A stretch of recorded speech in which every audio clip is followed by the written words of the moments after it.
Alors salut à toutes et salut à tous, nous sommes dimanche et comme tous les dimanches, une nouvelle vidéo sort sur la chaîne. Aujourd'hui, nous allons apprendre à faire du bivouac tactique. Qu'est-ce que le bivouac tactique? C'est un bivouac qui est tactique tout simplement. Et Houston, on a un problème. Donc pour ça, nous allons en forêt et on se retrouve directement sur le point juste après l'intro.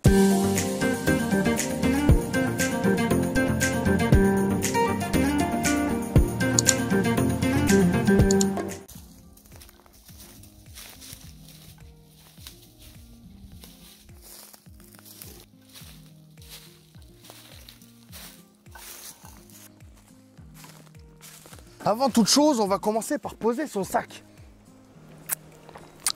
Boire, c'est la santé. Le savais-tu, tu ne peux pas vivre plus de... Ah non, c'est pas cette vidéo, c'était celle d'avant. Tu l'as déjà vu? Bien entendu que oui. Et hop là. Tu ne le sais peut-être pas, mais nous sommes en temps de guerre. Heureusement que non, mais c'est peut-être pour bientôt, on ne sait pas. Non. Donc la première chose à respecter, d'avoir ton couchage assez proche du sol, afin d'éviter que d'assez loin... on le voit. D'être bien entendu entouré d'arbres, mais ça en forêt, ça devrait pas être bien compliqué. Et pour le feu, parce que bien entendu, il va falloir quand même pouvoir se faire à manger, purifier de l'eau ou autre chose, ça dépend de la situation. Et pour cela, rien de mieux qu'un feu Dakota. Le feu Dakota, comme je vais te montrer, c'est un feu qui va être enterré, qui va te permettre d'être au plus discret possible. Tu feras attention aussi parce qu'avec ce feu, si en pleine nuit tu vas chercher du bois et que tu pars à plus de 10 mètres de ton camp, tu n'es pas sûr de le retrouver. Donc la toute première chose que je vais faire, je vais chercher un arbre sur lequel je vais faire une fêtière qui va descendre, sur laquelle je vais pouvoir y poser mon tarp. Je vais m'attacher sur cet arbre là, à peu près à cette hauteur là, ça devrait pas être trop haut et ça devrait pouvoir me faire un petit abri. Et ensuite je ferai un petit feu par ici. C'est parti. Avant toute chose, je déblaye la zone parce que dormir sur du bois c'est plutôt chiant. Je prends ma corde, je la déroule, je descends un peu, avec une sardine on va tendre l'autre bout. Un nœud bloquant, on plante la sardine et ensuite on va y mettre la tarp. Toujours pareil, je glisse mon tarp dans la corde de prussique. Je l'amène là, pareil de l'autre côté. Alors prochaine vidéo que je fais, je vous explique comment est-ce qu'on peut faire les nœuds.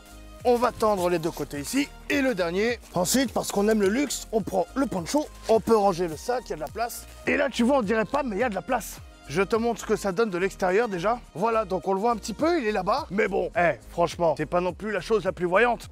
Et maintenant, petit loup, je t'emmène avec moi, on va à l'intérieur. C'est un peu étroit. L'avantage, tu vois, petit loup, c'est qu'on a l'abri.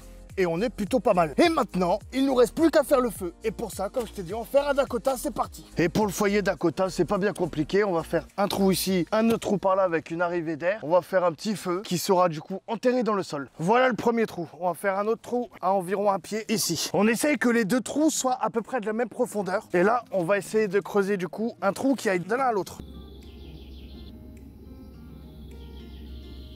Maintenant que le trou est fait, il ne nous reste plus qu'à chercher du bois, à remplir le foyer. Et comme tu l'auras compris, le feu va brûler sous la terre, ce qui sera beaucoup plus discret. Donc là, en fait, ce que je fais, je suis en train de faire le feu inversé, c'est-à-dire que j'ai mis d'abord le gros bois, ensuite je vais mettre le bois plus fin, et ainsi de suite jusqu'au brindille, et enfin jusqu'à l'allume-feu. Ce qui va faire qu'en fait, l'allume-feu va faire de la braise qui va consommer petit à petit jusqu'en dessous et atteindre le bas. Et du coup, à ce que les flammes soient en bas. Donc je suis parti chercher de l'écorce de bouleau.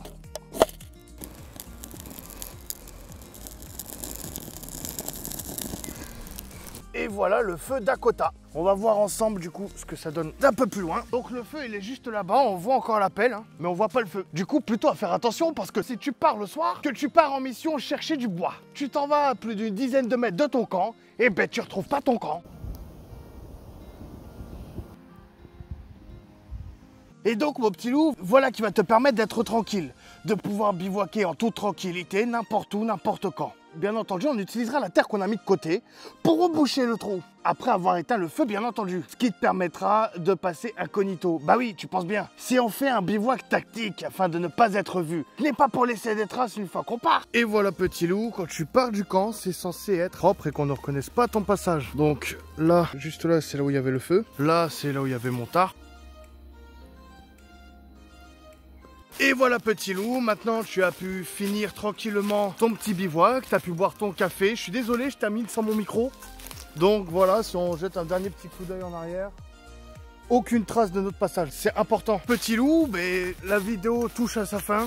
Tu l'auras compris, quand tu pars, tu laisses la nature telle que tu l'as trouvée, par respect aux autres. Et puis ben là, surtout que c'était un bivouac tactique. Donc le but du bivouac tactique étant de ne pas te faire repérer. Donc bah forcément, si tu laisses des traces derrière toi, ça va être la merde. En plus d'être dégueulasse. Notre but étant de profiter de la nature et non pas de la détruire. Je pense qu'il y a déjà assez de personnes qui s'en occupent. Sur ce, bah petit loup, je te souhaite de passer une belle journée. Je vais me rentrer tout doucement maintenant. J'espère que cette vidéo t'aura plu. Si c'est le cas, n'hésite pas à lâcher un petit ongle bleu, ça fait toujours plaisir. Ça montre le soutien. Et puis je te dis à dimanche prochain pour une nouvelle vidéo. Et je te dis bon dimanche, à bientôt.